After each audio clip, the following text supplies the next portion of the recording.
السلام علیکم ورحمۃ اللہ وبرکاتہ۔ ناظرین، استقبال ہے فکر و خبر اسٹوڈیو میں۔ میں رضوان احمد ندوی ملکی اور عالمی اہم خبروں کے ساتھ۔ آج کے خبرنامے میں دیکھیے، NTPC کے رزلٹ میں گڑبڑی سے ناراض طلباء کا ٹرین روک کر بہار میں احتجاج۔ طلباء کو ہٹانے کے لیے پولیس کو کرنی پڑی لاٹھی چارج۔ ریاست کے کئی حصوں میں طلباء کے مظاہرے۔ مہاراشٹر کے وردھا میں زبردست سڑک حادثہ، بے قابو ہو کر پل سے کھائی میں گری کار میں سوار 7 میڈیکل کالج کے طلباء کی موت۔ یو پی میں کم نہیں ہو رہی بی جے پی کی مشکلیں، اب گاؤں میں لگے پوسٹر، لکھا یہاں بی جے پی کا استقبال نہیں۔ دہلی فسادات معاملہ، عمر خالد کی ضمانت کی مخالفت کرتے ہوئے استغاثہ کی عجیب و غریب دلیل، کہا جن جگہوں پر مظاہرے ہوئے ان کے قریب تھی مساجد، سازش کے تحت مظاہرہ گاہ کا انتخاب کرنے کا کیا دعویٰ۔ نظر بڑھتے ہیں خبروں کی تفصیلات کی طرف۔ مہاراشٹر کے وردھا میں خوفناک حادثے کے دوران میڈیکل کے 7 طلباء کی موت واقع ہو گئی ہے۔ حادثہ پیر کی دیر رات پیش آیا ہے۔ طلباء کی کار کے سامنے ایک جنگلی جانور آ گیا تھا۔ اسے بچانے کی کوشش میں کار بے قابو ہو گئی اور پل کی رکاوٹ کو توڑ کر کھائی میں جا گری۔ کار میں سوار تمام 7 طلباء سامنگی میگھے میڈیکل کالج میں زیر تعلیم تھے۔ زخمیوں کو وردھا کے ضلع اسپتال میں داخل کرایا گیا، جہاں انہوں نے دم توڑ دیا۔ 5 ریاستوں میں اسمبلی انتخابات ہونے والے ہیں، ایسے میں سبھی سیاسی جماعتوں نے وعدوں کا پٹارا کھول دیا ہے۔ اتراکھنڈ میں چھتیس گڑھ کے وزیر اعلیٰ بھوپیش بگھیل نے عوام سے وعدہ کیا کہ اگر اتراکھنڈ میں ان کی سرکار بنتی ہے تو پھر گیس سلنڈر کی قیمت 500 کے پار نہیں جائے گی۔ دراصل پیر کے روز کانگریس نے اتراکھنڈ اسمبلی انتخابات کے لیے کیمپین گیت لانچ کیا۔ اس موقع پر مرکز کی مودی حکومت کو سخت تنقید کا نشانہ بناتے ہوئے بگھیل نے کہا کہ مہنگائی، بے روزگاری پر حکومت بالکل خاموش ہے۔ انہوں نے سستے LPG سلنڈر کا وعدہ کیا۔ اتنا ہی نہیں، کانگریس نے اتراکھنڈ میں 5 لاکھ کنبوں کو سالانہ 40,000 روپے دینے اور 4 لاکھ نوجوانوں کو روزگار دینے کا بھی وعدہ کیا۔ بتا دیں کہ سلنڈر کی قیمتیں ملک میں 1,000 روپے کے پار پہنچ گئی ہیں اور مودی سرکار بالکل خاموش ہے، اور یہ قیمتیں کانگریس ریاست ہو یا پھر BJP ریاست، بلکہ ملک کے تمام ریاستوں کا یہی حال ہے۔ کسان تحریک کے اثرات ابھی تک کم نہیں ہوئے ہیں۔ شاملی ضلع میں دیہی عوام BJP لیڈروں اور کارکنان کی سخت مخالفت کرتے نظر آ رہے ہیں اور انہیں انتخابی تشہیر کی بھی اجازت نہیں دے رہے۔ لین گاؤں میں مقامی لوگوں نے اپنے دروازوں پر یہ کہتے ہوئے نوٹس لگایا ہوا ہے کہ صرف راشٹریہ لوک دل یعنی کہ RLD کے لوگوں کو ہی داخلے کی اجازت ہے۔ نوٹس میں لکھا ہے کہ BJP کے لوگوں کا استقبال نہیں ہے۔ مقامی BJP رکن اسمبلی تیجندر نروال سے لوگ ناراض ہیں اور یہی وجہ ہے کہ وہ BJP لیڈران و کارکنان کو علاقے میں دیکھنا نہیں چاہتے۔ وہاں اس گاؤں کے باشندوں کے ذریعے BJP لیڈران و کارکنان کی مخالفت کیے جانے سے ریاست کی یوگی حکومت پریشان ہے۔ BJP لیڈران کو خوف ہے کہ اگر ایسے ہی حالات رہے تو اسمبلی انتخابات میں پارٹی امیدوار بری طرح سے شکست کا سامنا کرنا پڑ سکتا ہے۔ اسی طرح کئی علاقوں میں، کئی گاؤں میں اس طرح کی صورتحال بنی ہوئی ہے، جبکہ کئی علاقوں میں ہم نے دیکھا کہ ڈپٹی CM UP کے ڈپٹی CM کو بھی مخالفت کا سامنا کرنا پڑا، لوگوں نے انہیں دوڑا دیا، اور ایک اور کئی ویڈیو سامنے آئی تھی جس میں BJP کے MLA کو لوگوں سے معافی مانگنی پڑی، لیکن لوگوں نے انہیں دوڑا دیا۔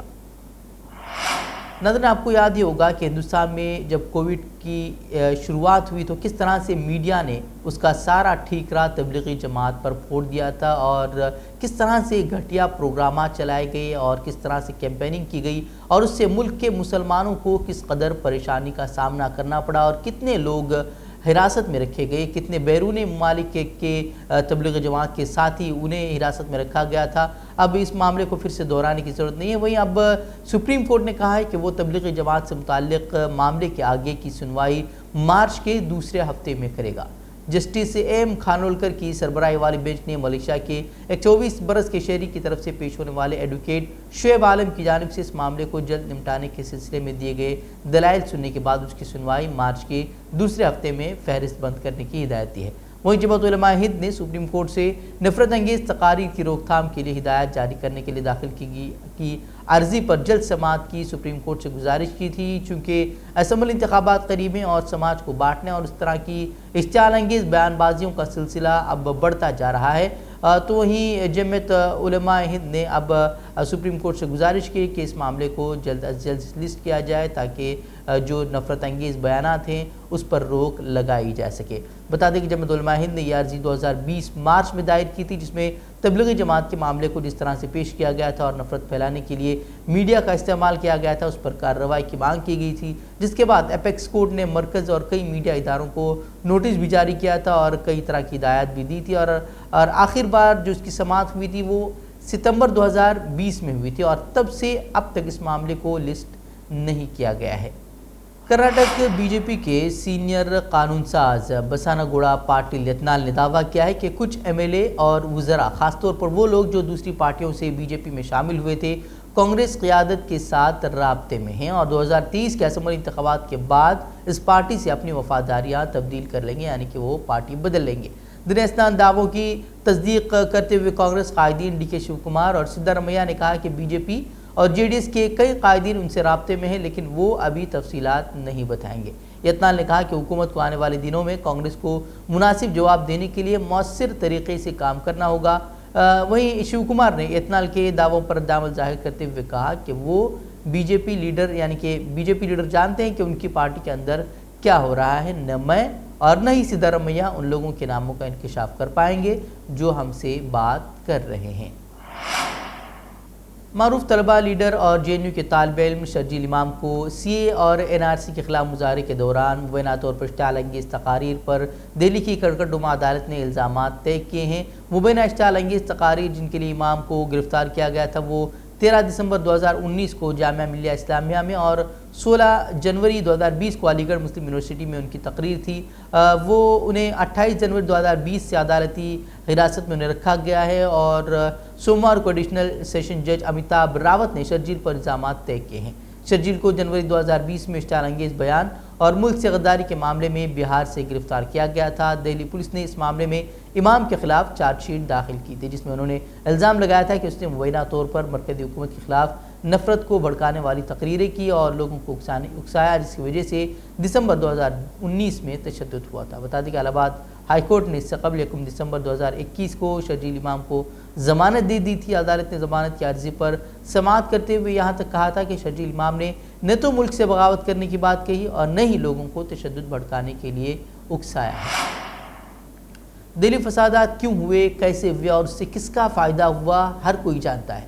کئی طلبہ رہنما، سماجی کارکنان اب بھی جیلوں میں ہیں اور بی جے پی کے رہنما جنہوں نے کھلے عام نفرتی بیان بازی کی وہ اب بھی آزاد گھوم رہے ہیں۔ نہ ان کے خلاف کوئی کارروائی کی جا رہی ہے اور نہ ہی ان پر کوئی مقدمہ درج ہوا ہے۔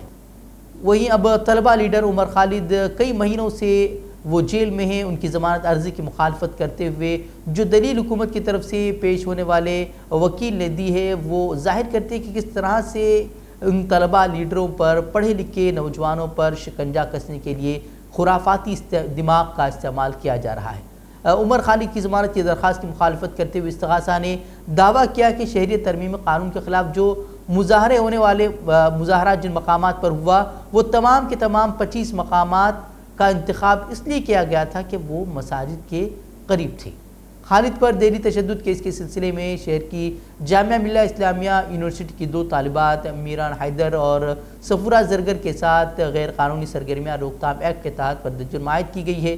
11 جنوری کو پہلے کی سماعت میں خصوصی سرکاری وکیل نے دلیل دی تھی کہ دہلی فسادات واضح طور پر ایک مجرمانہ سازش تھے جس کا مقصد حکومت کو گھٹنوں پر لانا تھا۔ وہیں آپ کو یاد ہوگا کہ اس سے قبل جب شرجیل امام کیس میں بھی اس طرح کی دلیل استغاثہ نے دی تھی کہ شرجیل امام نے اپنی تقریر سے قبل السلام علیکم کہا تھا، اور اس طرح کی دلیلیں دی جا رہی ہیں اور تعلیم یافتہ نوجوانوں کو جیلوں میں بند رکھنے کے نت نئے طریقے ڈھونڈے جا رہے ہیں اور انہیں جیلوں میں بند کیا جا رہا ہے۔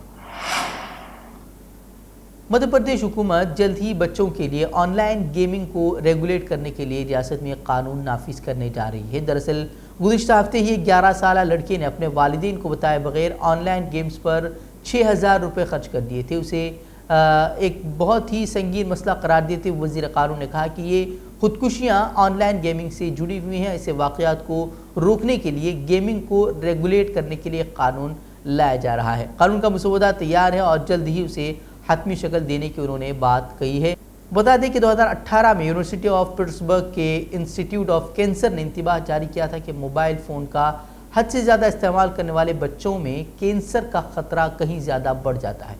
ادارے نے اپنی تحقیق میں ثابت کرنے کی بھی کوشش کی تھی کہ موبائل فون سے خارج ہونے والی برقناطیسی شعاعیں بالغوں کے مقابلے بچوں کے دماغ میں زیادہ دور تک دھس سکتی ہیں۔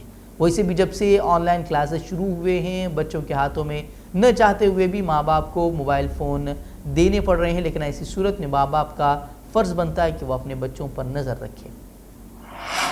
ناظرین، بڑھتے اب عالمی خبروں کی طرف۔ یوکرین کی سرحد پر روسی افواج کی نقل و حرکت میں اضافے کے بعد جنگ کے بادل منڈلا رہے ہیں۔ روس سے جنگ کے خطرے کے پیش نظر امریکہ اور برطانیہ نے اپنے سفارتکاروں کے اہل خانہ کو یوکرین سے واپسی کا حکم دے دیا ہے۔ روس اور یوکرین تنازع شدت اختیار کرتا جا رہا ہے۔ امریکہ اور برطانیہ نے یوکرین کے معاملے پر روس پر کڑی تنقید بھی کی ہے اور دفاعی حمایت کا اعلان بھی کیا ہے، تو دوسری جانب روس نے مغربی ممالک کے پاگل پن کو تناؤ میں اضافے کا سبب قرار دیا ہے۔ روس کا کہنا ہے کہ مشرقی یورپ میں نیٹو فورسز میں اضافہ اور یوکرین کے سفارت خانے سے عملے اور ان کے اہل خانہ کے انخلاء کے حکم سے مشرق اور مغرب کے بیچ تناؤ میں اضافہ ہوا ہے۔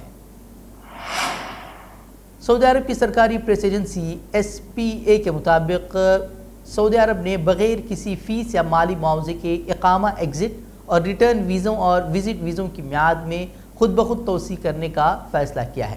خادم حرمین شریفین شاہ سلمان بن عبدالعزیز کی ہدایت پر اس میعاد میں 31 مارچ 2022 تک توسیع کر دی گئی ہے۔ مملکت سے باہر ان ممالک کے باشندوں کے لیے اقامے میں توسیع کی گئی ہے جو کورونا وبا کی وجہ سے ایگزٹ یا ریٹرن کی میعاد میں توسیع چاہتے ہیں، مگر ان ملکوں میں کورونا وائرس پھیلنے کی وجہ سے داخلہ روک دیا گیا ہے۔ ان کے ویزوں اور اقاموں میں 31/31/2022 یعنی کہ 31 مارچ 2022 تک توسیع کی جائے گی، تاہم جو لوگ مملکت کے اندر رہتے ہوئے کورونا ویکسین کا کورس مکمل کر چکے ہیں وہ اس سہولت سے مستثنیٰ ہیں۔ سعودی عرب کی وزارت خارجہ کا کہنا ہے کہ وزٹ ویزے پر مملکت میں آنے کے بعد یہاں پھنس جانے والے غیر ملکیوں کے وزٹ ویزوں میں بھی 31 مارچ تک توسیع کی جائے گی۔ تو ناظرین، آج کی خبروں میں اتنا ہی۔ کل پھر ہوگی ملاقات مزید اہم خبروں کے ساتھ، تب تک کے لیے اجازت دیں۔ السلام علیکم ورحمۃ اللہ وبرکاتہ۔